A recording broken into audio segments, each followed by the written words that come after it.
Piensa, amigo, piensa, imagínate. Imagínate si con la muerte de Jesús la ley hubiera quedado abolida. Entonces, Satanás hubiera salido con la suya, porque es lógico, porque Satanás quería abolir la ley en el cielo.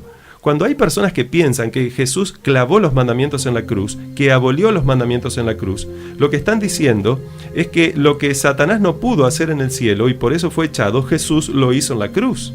Si fuese así, entonces Satanás hubiese salido con la suya.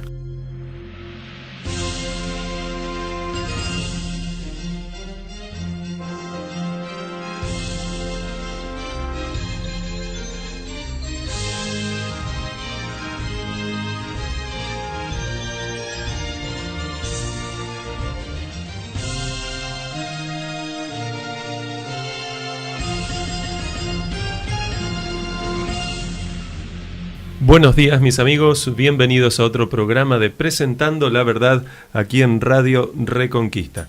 Bienvenido, Esteban, ¿cómo estás? Muy bien, pastor, muy buenas tardes también, queridos oyentes. Aquí agradecido a Dios por estar en un programa más de Presentando la Verdad y sobre todo para poder, pastor, que me ayude con algunas preguntas que le voy a hacer ahora. ¿Por qué? Porque usted, el programa anterior, usted mencionó algo muy interesante. Dijo que el cuerno pequeño iba inclusive a tomar el lugar de Dios y aparte de eso iba a cambiar los tiempos y la ley. Me gustaría que me aclare cuáles fueron o qué parte de la ley este cuerno pequeño ha cambiado. Bien, quiero recordar, amigos que nos escuchan, que estamos hablando acerca de las profecías del libro de Daniel, el capítulo 7, y hemos analizado varias características, verificando a la luz de la Biblia y a la luz de la historia quién es el cuerno pequeño de la profecía que intentaría cambiar los tiempos y la ley, pero no solo intentaría cambiar los tiempos y la ley, sino que hemos visto que tiene otras características que surge después de que es derrotado el Imperio Romano en el 476 después de Cristo, y hay varias otras características que surgían. Pero voy a contestar entonces a tu pregunta, que fue claramente que aclare quizás en qué sentido cambiaría los tiempos. Exacto. Y la ley. Esto lo hemos visto en el programa anterior y quiero, antes de contestar a tu pregunta, también, Esteban, invitarlos a los amigos que nos escuchan para ingresar al canal de YouTube llamado Presentando la Verdad, donde ahí en breve, yo no he podido subir este último video del lunes pasado, hoy es miércoles, pero vamos a subir el video del lunes pasado y entonces tú ahí podrás ver lo que nosotros hablamos acerca especialmente de qué significa cambiar los tiempos y la ley. Así que ahora voy a hacer sencillamente un breve repaso y quiero centrarme en uno de los puntos que tiene que ver con estas características. ¿En qué sentido este cuerno pequeño cambiaría los tiempos y la ley? Bueno, la Biblia enseña que el único que puede poner y quitar tiempos, en el sentido de poner y quitar fechas, el único que sabe absolutamente todo desde el principio, el único que sabe o sabía cuándo es que iba a ser derrocado el imperio babilónico, el imperio medo-persa, griego, romano y así sucesivamente, ¿quién es de acuerdo a la Biblia? Dios. Dios, el único que puede saber.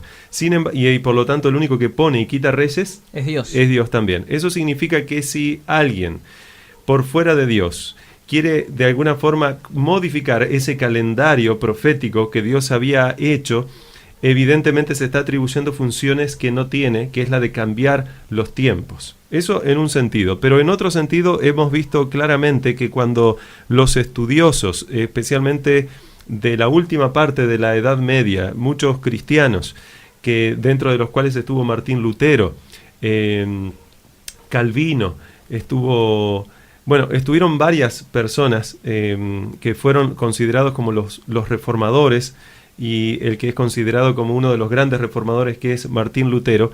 Ellos vieron a través de estas profecías que se mencionan en la Biblia que no había otro poder que calzase tan bien en la profecía con la descripción que se da del cuerno pequeño que el papado de la Iglesia Católica. Entonces, imagínate, los protestantes diciéndole a los católicos, no a los católicos, sino al papado de la Iglesia Católica. Acuérdense, amigos, que yo no estoy hablando de las personas que son católicas, estoy hablando de las enseñanzas que la Iglesia Católica tiene, lógicamente dirigidas por el papado. Entonces, imagínense en esos tiempos de la Reforma, donde muchos estaban diciendo que, bueno, entonces el papado es el cuerno pequeño que aparece en la profecía. El papado entonces es de alguna forma el que tiene el espíritu del anticristo mencionado en la profecía también. Entonces, ¿Qué hizo la Iglesia Católica para contrarrestar esto? Se elevó o se creó algo que se conoció luego como la Contrarreforma, que tenía como objetivo destruir evidentemente a la Reforma protestante. Y en esta Contrarreforma yo mencioné el otro día que uno de los que tuvieron un rol preponderante fueron los jesuitas, y de forma especial dos teólogos jesuitas que fueron Luis de Alcázar y Francisco Rivera, en donde el primero creó una escuela de interpretación profética que hoy conocemos como el preterismo, y el segundo una escuela de interpretación profética conocida como el futurismo. ¿Qué decía el uno y qué decía el otro? Bueno, el primero decía que el cuerno pequeño era alguien que había existido en el pasado ya, que era Antíoco Epífanes, que vivió en el siglo II antes de Cristo, en los tiempos de los macabeos, y de ahí es que vienen los libros de Macabeos, que no son libros bíblicos, son libros que son extra bíblicos, se podría decir así, que están dentro de los conocidos libros apócrifos. Ahora, después hubo también otro, que fue Francisco Rivera, que lo que decía era que todas estas profecías del cuerno pequeño y todas estas profecías de Apocalipsis se cumplirían al final de la historia, y que nosotros aún no estamos ahí. Pero la cuestión es que, primero, nosotros sí estamos ahí, pero segundo, y más importante creo yo, hay una escuela de interpretación profética que no es basada en lo que estos dos teólogos católicos dijeron, sino que es basado en lo que la misma Biblia dice. Y la misma Biblia dice que la única forma de comprender bien la Biblia es dejando que la Biblia se interprete a sí misma. Y la mejor forma de poder verificar si las profecías de la Biblia se han cumplido o no es ir a la historia y verificar si se han cumplido. Dicho sea de paso, aún no hemos llegado, Esteban, pero hay una profecía muy importante en Daniel capítulo 9 que habla acerca de cuánto tiempo pasaría desde que ocurriría un evento que luego vamos a estudiar más adelante hasta la primera venida de Jesús. O sea que si nosotros estudiamos profecías, podemos rastrear en qué momento del calendario de la historia de la humanidad aparecería el Mesías, y es justamente en el momento en que apareció. La misma Biblia incluso dice la hora en la que moriría, y también se cumplió. Lo que no sabemos, por supuesto, es el día y la hora, aunque Dios sí lo sabe, de la segunda venida de Jesús, y las razones las hemos explicado en otros programas, no es el tema de hoy, pero lo que sí importa es que Dios es el único que puede manejar estos tiempos. Eso con respecto a la parte de tiempos. Ahora yo quisiera ir a la otra parte de tu pregunta, que fue con respecto a la ley. ¿En qué sentido este cuerno pequeño intentaría cambiar la ley? Porque la palabra de Dios dice en Daniel capítulo 7 versículo 25 que este cuerno pequeño hablaría palabras contra el Altísimo, esto significa blasfemias, y a los santos del Altísimo quebrantará. Esto lo vamos a tener que estudiar el viernes porque no creo que nos dé el tiempo hoy. ¿Qué significa esto, que a los santos del Altísimo quebrantará? La Biblia incluso dice por cuánto tiempo iba a quebrantar a los santos del Altísimo. Pero ahora estamos estudiando especialmente la parte que dice, y pensará en cambiar los tiempos y la ley. Dice, y serán entregados en su mano hasta tiempos y medio tiempo. ¿Qué significa entonces cambiar los tiempos? Los tiempos ya lo hemos explicado. ¿Qué significa cambiar la ley?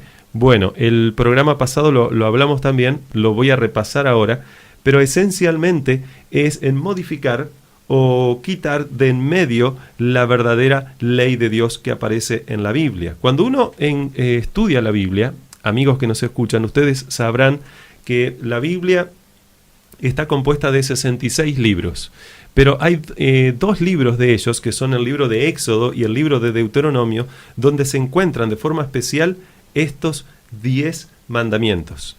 Ahora, estos son los mandamientos que se enseñan en la Biblia. Pero es interesante que se podría decir, cuerno pequeño, dice la Biblia que trataría de cambiar los tiempos y la ley. Entonces, cuando uno va a uno de los grandes libros que tiene la Iglesia Católica, llamado el Catecismo, uno encuentra ahí algo muy interesante. En la segunda sección, y yo mencioné esto, en la segunda sección, la parte de la transcripción de los mandamientos de la Biblia son tal cual son los de la Biblia, pero cuando uno llega a los 10 mandamientos que enseña el catecismo, que se llama la fórmula catequista, estos mandamientos están cambiados. Entonces yo mencioné el otro día que, por ejemplo, uno de los mandamientos que fue quitado de los mandamientos del catecismo fue el segundo. Exacto. ¿Te acuerdas que dice el segundo? El segundo mandamiento dice, no te inclinarás a ellas ni las adorarás, es decir, no tendrás dioses ajenos delante de mí. Claro, no tendrás dioses ajenos, ese es el primero, pero lo que dijiste está bien. No te harás imagen, ¿verdad? O sea, estatuas, etcétera, no harás esculturas, no te postrarás, exacto, no las adorarás, porque el único que hay que adorar es a Dios. Entonces, fíjate, Esteban, si yo te doy 10 mandamientos, o Dios te da 10 mandamientos, y tú le quitas el que dice que no hay que adorar imágenes, ¿cuántos mandamientos te quedan todavía? 9. 9. ¿Qué deberías hacer tú con esos 9 para volver a tener 10? ¿Alguna estrategia? Estirarlos. Estirarlos, ¿verdad? De alguna forma. Entonces, ¿qué sucedió?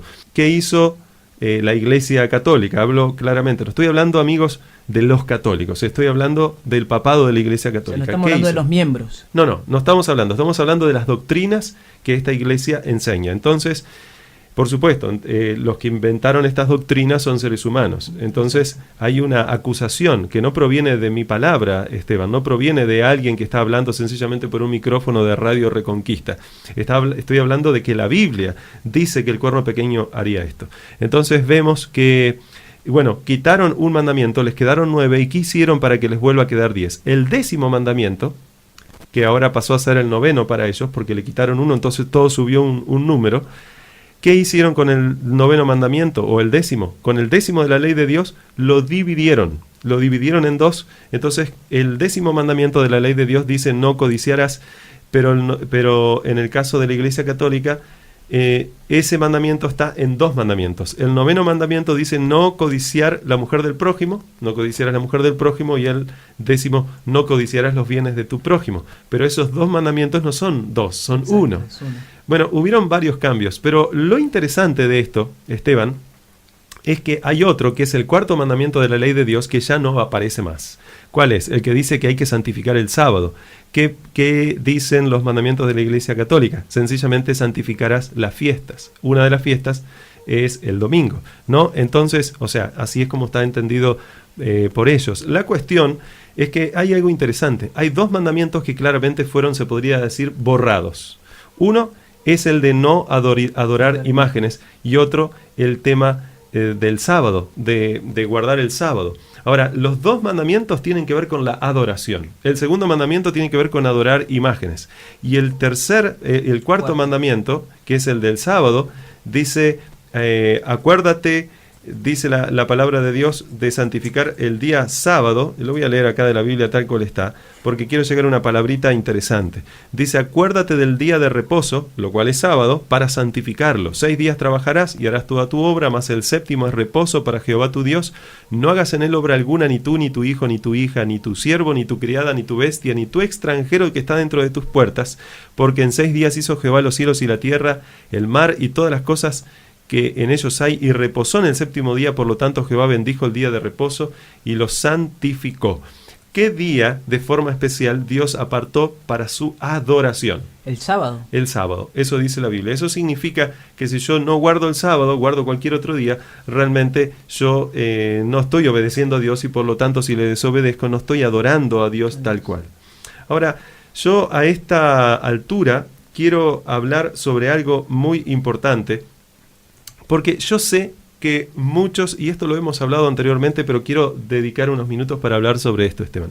Yo sé que hay cierta polémica con respecto a este día. Exacto. Hay muchos que dicen, no, pero yo quiero guardar el domingo porque el domingo resucitó Jesús, el sábado estuvo muerto, los musulmanes guardan el viernes, así que ¿qué problema hay? No importa el día. Y hay otras personas que yo mismo he escuchado, que me han dicho a mí, que me dicen que el sábado es en la ley de Moisés, es decir, que eso ya quedó abolido porque queda en el Antiguo Testamento. Yo voy a aclarar esto nuevamente para que quede claro. Esto lo hemos hablado en programas anteriores. Ve al canal de YouTube, busca Presentando la Verdad, busca la palabra sábado o día de reposo, y ahí van a aparecer varios videos. Ahora, Esteban, yo quiero hablar sobre algo para aclarar estas dudas. Amigos, no se trata de si voy a guardar o a respetar el sábado o no. Aclaro que cuando uno habla de guardar el sábado, la Biblia enseña acerca de respetar. Eso significa guardar. No es que me lo voy a guardar en un lugar determinado físico. Guardar significa cumplir.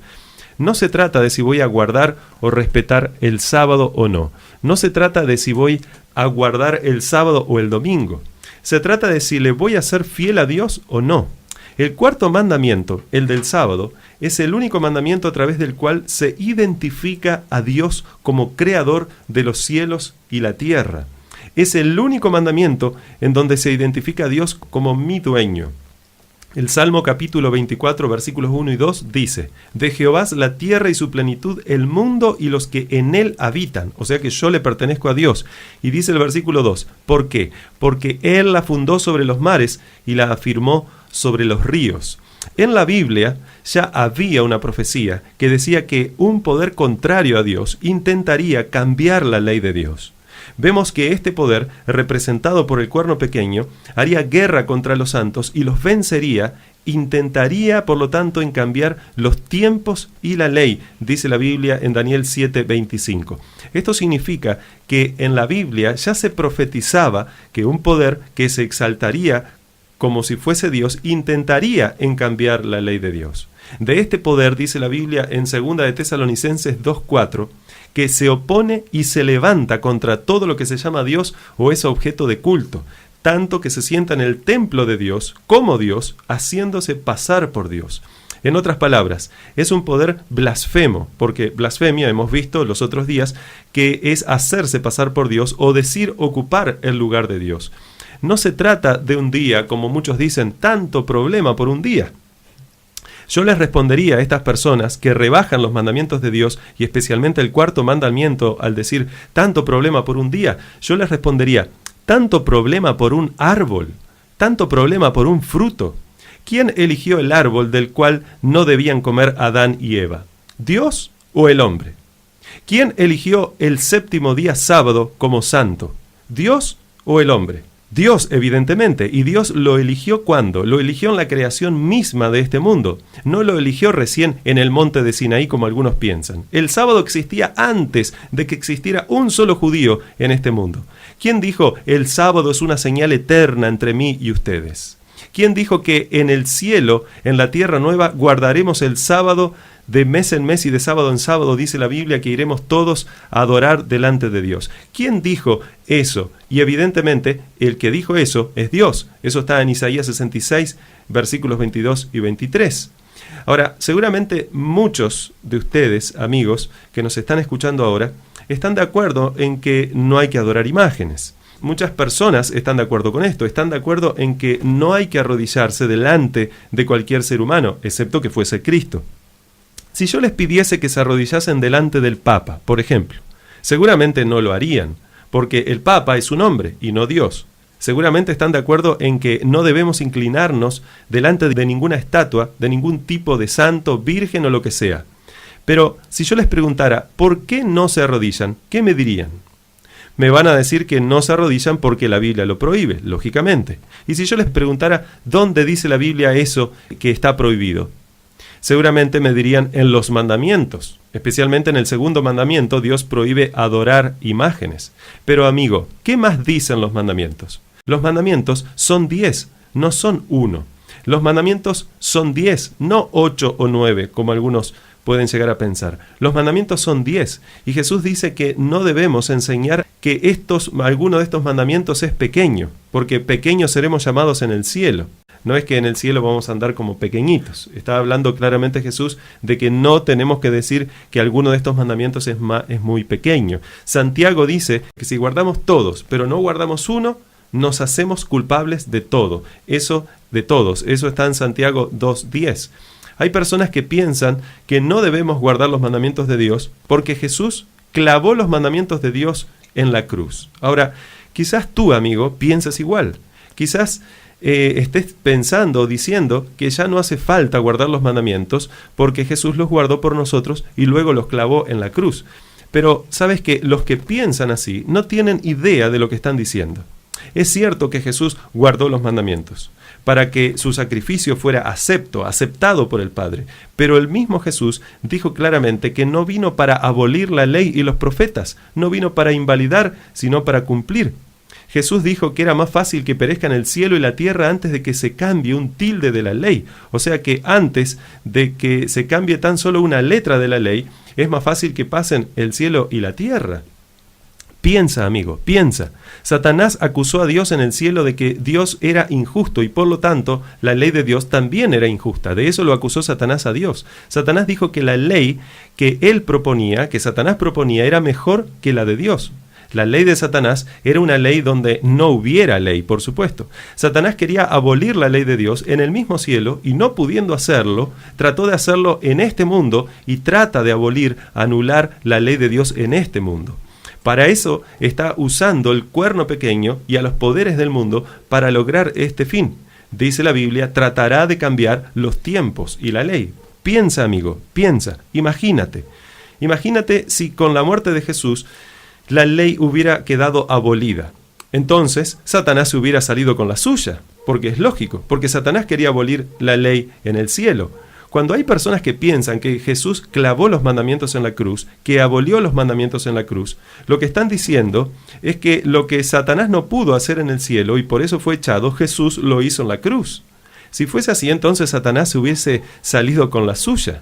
Además, te hago una pregunta. Los seres humanos, pregunto, ¿mueren o no mueren? La Biblia dice que la muerte es algo que tristemente hemos heredado de Adán. Ahora, Romanos capítulo 5, versículo 12 dice, por tanto, como el pecado entró en el mundo por un hombre, y por el pecado la muerte, así la muerte pasó a todos los hombres por cuanto todos pecaron. La Biblia dice también que la muerte entró por lo tanto por el pecado.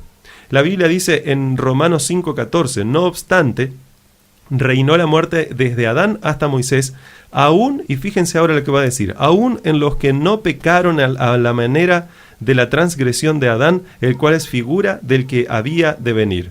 Vemos que hay personas que pecaron y aunque no hayan pecado a la manera de la transgresión de Adán, igualmente heredaron la muerte.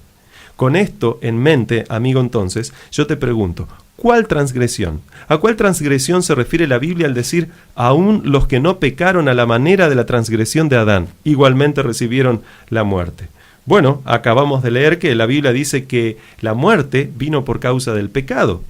O sea, ¿y qué es pecado? Si tú te preguntas, ¿qué es pecado? La Biblia dice en 1 Juan 3:4, todo aquel que comete pecado infringe también la ley, pues el pecado es infracción de la ley. Pablo dice en Romanos 5:13 que, pero donde no hay ley, no se inculpa de pecado. Fíjate, repito, dice Pablo, donde no hay ley, no se inculpa de pecado. Entonces, si donde no hay ley no se inculpa de pecado, significa que tiene que haber ley para inculpar a alguien de pecado, es lógico. Por esta razón, al haber ley, si yo transgredo la ley, peco, y si peco, debo pagar la paga del pecado. Ahora, ¿cuál es la paga del pecado? Lo hemos visto varias veces. Romanos 6:23 dice que la paga del pecado es muerte. Entonces, piensa, amigo, piensa en esto que te estoy diciendo. Si Jesús clavó los mandamientos en la cruz, entonces ya no hay ley desde hace cerca de 2000 años, porque la ley dejó de estar vigente cuando Jesús murió en la cruz. Repito, si Jesús clavó los mandamientos en la cruz, entonces ya no hay ley desde hace cerca de los 2000 años, porque la ley dejó de estar vigente cuando Jesús clavó esa ley en la cruz, si así fuese. Entonces, si Jesús clavó la ley en la cruz hace cerca de 2000 años, significa que no hay ley, y la Biblia dice en Romanos 5:13 que no se inculpa de pecado a nadie sin ley. O sea que si hace cerca de 2000 años no hay ley, hace cerca de 2000 años no se inculpa de pecado a nadie. Y si no hay ley hace cerca de 2000 años, entonces, insisto, no hay pecado desde hace cerca de 2000 años, porque ¿qué es el pecado? El pecado es la transgresión de la ley. Pero como ya no hay más ley para transgredir, entonces no hay pecado. Si no hay más ley para transgredir desde hace cerca de 2000 años, significa que yo, amigo que me escuchas, no soy pecador, porque no he transgredido ninguna ley vigente, porque la ley fue vigente hasta hace cerca de 2000 años, y cuando Jesús la clavó en la cruz dejó de estar vigente. Ahora, si yo no soy más pecador, entonces, amigo que me escuchas, no necesito de la gracia de Cristo.